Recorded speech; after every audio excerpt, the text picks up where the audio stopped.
ওনার সমস্যা হয়েছিল যে রেকটাম ক্যান্সার হয়েছে। ওনাকে আমি ইন্ডিয়া নিয়ে গেছিলাম, ওখানে রেডিয়েশন থেরাপি দিচ্ছি। এখানে বাংলাদেশে আবার ওনাকে কেমোথেরাপি দিলাম।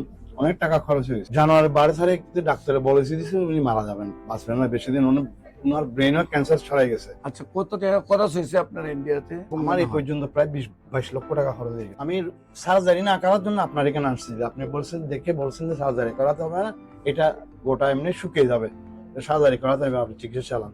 ইনশাআল্লাহ আমি 4 মাস চিকিৎসা করার পরে 5 মাসের রিপোর্টের দেখছেন গোটা অনেক শুকিয়ে গেছে। আমার কাছে আছে ডকুমেন্ট, ফটো এর মধ্যে ক্যামেরার মধ্যে আছে। এখন আপনার পুত্রবধূর অবস্থা কি? সব ঠিক আছে, এখন একদম নরমাল। আগে যেরকম ছিল উনি আজ থেকে 2-3 বছর যেরকম ছিল সেরকম একদম নরমাল। বিসমিল্লাহির রহমানির রহিম। সম্মানিত দেশবাসী, আমি cancer specialist doctor SM. Sarwar. বিশেষ করে আপনারা জানেন যে সারা ওয়ার্ল্ডের ডাক্তারদের বক্তব্য, ক্যান্সার হলে আনসার নেই। ক্যান্সার হলে আমরা সাময়িকভাবে চিকিৎসা দিয়ে থাকি, এক সময় ক্যান্সারের মৃত্যু হয়, এটাই মেনে নিতে হয়। আমি বলবো যে ক্যান্সার হলে আনসার নেই সেই কথার কোনো ভিত্তি নেই। ক্যান্সার সম্পূর্ণরূপে সুস্থ হয়। আজকেও আমরা একজন ক্যান্সার রোগীর সাথে আপনার পরিচয় করে দিচ্ছি। ওনার পুত্রবধূ সুস্থ হয়েছে এবং আজকে আরেকজন বাবুকে নিয়ে আসছেন চিকিৎসার উদ্দেশ্যে।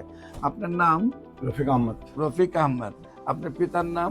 মরহুম সুলতান আহমদ। মোহাম্মদ সুলতান আহমেদ। আপনার মাতার নাম? সবিলা খাতুন। সবিলা খাতুন। আপনার গ্রাম? রাউজান। রাউজান। Post office? নোয়াপাড়া। নোয়াপাড়া। থানা? রাউজান। রাউজান। থানা রাউজান। তো গ্রামের নাম কি? পশ্চিম গুজরা।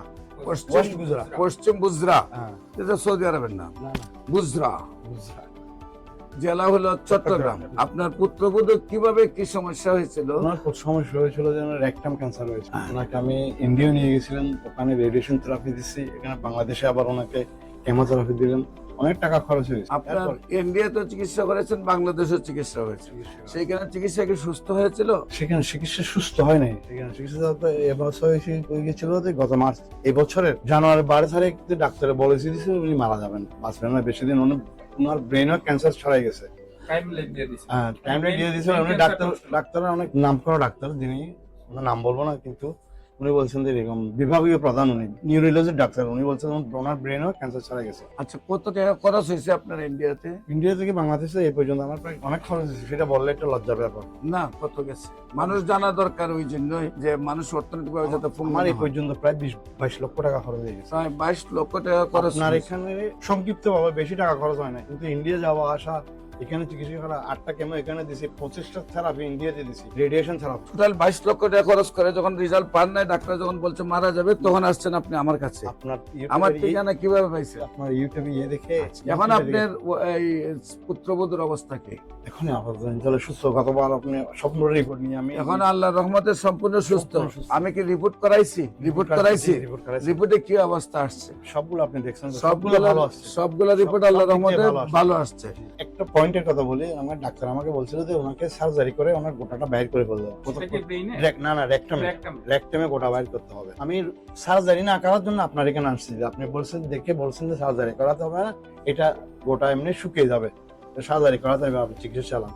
ইনশাআল্লাহ আমি 4 মাস চিকিৎসা করার পরে 5 মাসের রিপোর্টের দেখছেন গোটা অনেক শুকিয়ে গেছে। আমার কাছে আছে ডকুমেন্ট, ফটো এর মধ্যে ক্যামেরার মধ্যে আছে, মোবাইলের মধ্যে আছে, আপনাকেও দেখাইছি। সেই জন্য একটা ভরসা রাখছি যে নিশ্চয়ই ইনশাআল্লাহ যদি ক্যান্সার রোগী ভালো না হতো তাহলে এত রোগী আপনার পাশে আসতো না। আমি এখানে যতবার আসলাম দেখলাম, আমি তো 7 মাস রানিং করতেছি। আরো 2-1 রোগী পাঠিয়েছিল, আমার কাছে জিজ্ঞেস করছে, আরো একজন রোগীর রিপোর্ট আমার জেবে আছে।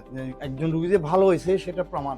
আমি 20 লক্ষ টাকা খরচ করার পরে যে একটা রোগী ভালো করতে পারছি চট্টগ্রামের মধ্যে যা আপনার চিকিৎসায়, সেটাই জেনে রোগীরা যারা জানছে যারা বলছে যে আমাদেরকে ডাক্তারকে দেখাই দেয়। আমি ডাক্তার দেখাই দিচ্ছি, ওরা এখানে আসতেছে।